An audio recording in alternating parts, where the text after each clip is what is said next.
Randy Silver here, sports reporter with NTV, sports director Darren Winberg. Darren, we're here after Nebraska loses to a ranked USC, number 23 in the nation, 21-17, up 14-6 at halftime.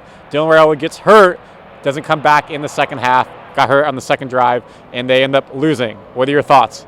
Well, we're in the entertainment industry. We're also in the storytelling business. What better story? The script is written. TJ Lateef, the California kid, he wants to go to USC, doesn't, goes to Nebraska, has a chance on the last drive of the game to go 94 yards to win it. Unfortunately, he didn't get the memo. The script, the government's on strike, so is the script writers, because he didn't get the script. Nebraska falls to 0 for 29 since 0-29 versus AP ranked top 25 team since 2016. Now 0-7 in the Matt Rule era. Yeah, so 0 for, and it's a tough one because Nebraska was right there. They're moving the ball, and an injury, freak injury. You lose your left tackle again. Pritchett is out again. So it's things here and there. You got to think Nebraska's going to pull through. You got to think they're going to pull through. And then just at the last minute, heartbreak.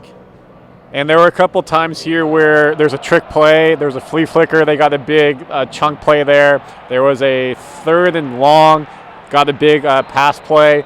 Nebraska just couldn't get off the field when it mattered most, which is something we saw against Michigan, against Michigan State, but they won that game. Against Minnesota, we saw that they couldn't do it. They just didn't make the play when it mattered on defense to give their offense a chance there. It also comes down to the run defense. They cannot stop the run.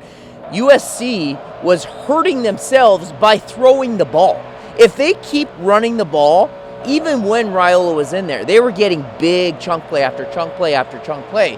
And they just, for whatever reason, when they get a stop, they forget to tackle. They try and punch the ball loose. They got a little bit leery in the second half. But you know what? Coach Rule's talked about resolve. This team has talked about resolve, and they're going to get a chance to show it when they take on UCLA, an improved UCLA squad. Yes, who's also coming off a bye like USC this week. Speaking of running game, we have to shout out Emmett Johnson, broke 1,000 yards on the ground. This game has over 2,000 yards in his career at Nebraska. I think it was like 135, maybe more on the ground tonight. What do you see from him? I saw tough running. He was running 4 yards to the left, 6 yards to the right, 3 yards up the middle to get 3 yards. He's running 14 yards to get 3 yards. And by that, I mean, there was nothing there. There was nothing there. The offensive line wasn't getting the push they needed. So he was maneuvering to get the tough yards, the yak, the yards after the catch. But these are the rack, the runs after the catch. My guy was just running up a storm. And that's heart. That's something you can't teach. And that is what this team needs to embody, his heart. We talked about Raiola being injured. He wanted to come back in. Matt Rule obviously said, no, we're not going to chance it, which was probably the smart move.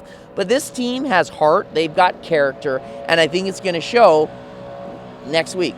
And they are the youngest team in the Big Ten. Coach Rule got the extension this week. They're bowl eligible for the first time in October since a decade ago. So this team is trending up.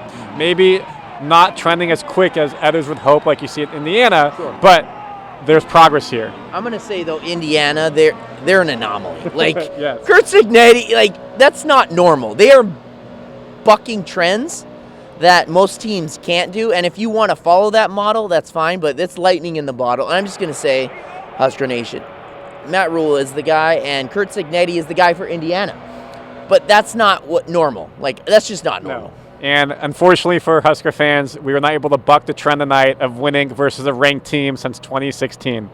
But, final thoughts. Electric atmosphere. Blackout, you win. You crushed it.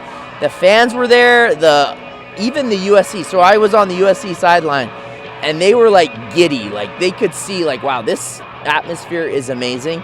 Unfortunately, Nebraska couldn't get it done, but I don't see any reason they don't do this again for the foreseeable future. And Coach Rule talked about on Thursday in his press conference, 26, 27, 28 recruits are here. They saw that. That means good promise for the future. And next up for Nebraska, as you said, is UCLA in Pasadena next week.